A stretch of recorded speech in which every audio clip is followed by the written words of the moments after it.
Now let's understand how a nucleotide formation takes place, because we have already done the difference between nucleoside and nucleotide. So you already know now that the same structure is going to attach a phosphoric acid to it. One phosphoric or two phosphoric or three phosphoric acids to it.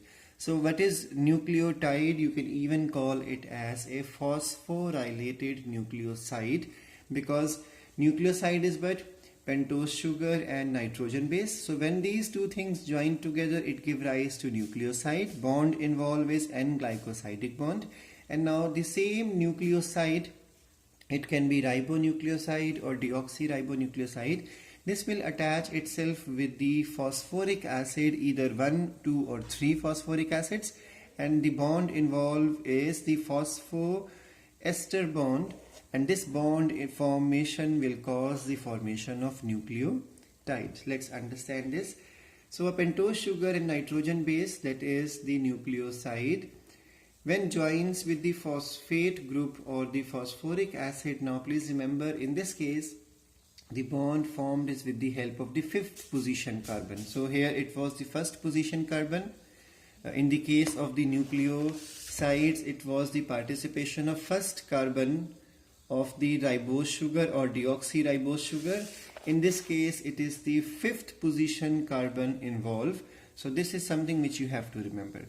So this is how a pyrimidine will form a nucleotide. You can easily see here the 1st position carbon is involved with the N-glycosidic bond to form a bond between pyrimidine type of sugar, nitrogen base, and the ribose or the deoxyribose sugar. So the bond formed is N-glycosidic bond or CNC bond, and a CNC bond. And the next thing is the 5th position carbon will form decondensation, will cause the condensation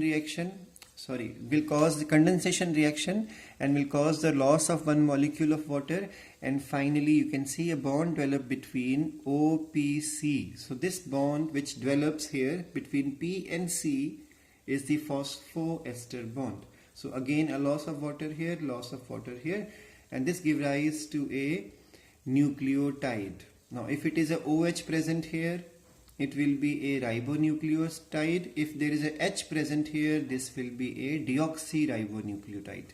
In the same manner,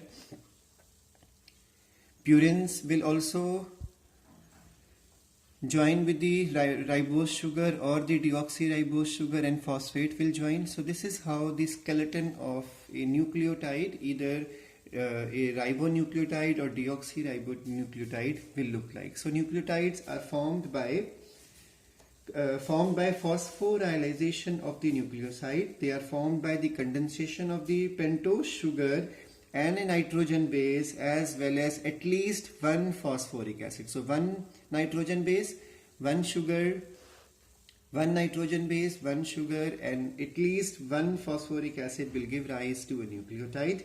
Sugar molecule provide attachment to two things. One attachment takes place of is the nitrogen base at the 1st position of the carbon, and then the 5th position carbon will attach with the phosphate group. Nitrogen base is connected to the pentose sugar with the help of the 1st position of the nitrogen in the case of pyrimidine, and the 9th position nitrogen in the case of purine. And then depending upon the pentose sugar, nucleotides are also of types. So the type will be ribonucleotide.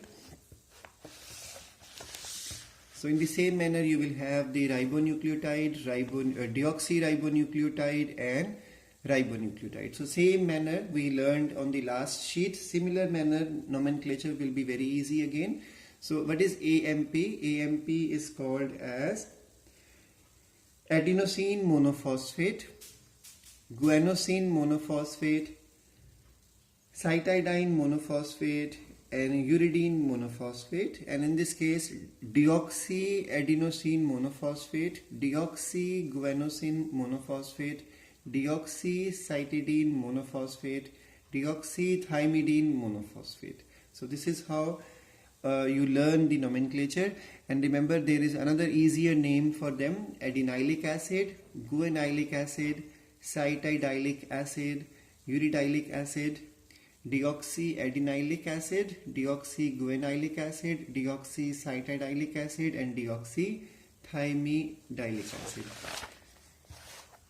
Now something important which we should learn is, I was talking about that the nucleotides are also a component of information. Remember, there was one function I told you, information. So what exactly is the information? Let's understand. There is a compound which is called as cyclic AMP. Now, the cyclic AMP were discovered by E.W. Sutherland in 1956, and cyclic AMP are adenosine. So when you draw the diagram, it will be looking like its nomenclature is cyclic AMP is also called as adenosine 3,5 monophosphate. So only one phosphate is there, and the bond formed in the ring is between third and the fifth carbons. That's why it is called as cyclic AMP. Now, what is the role of cyclic AMP?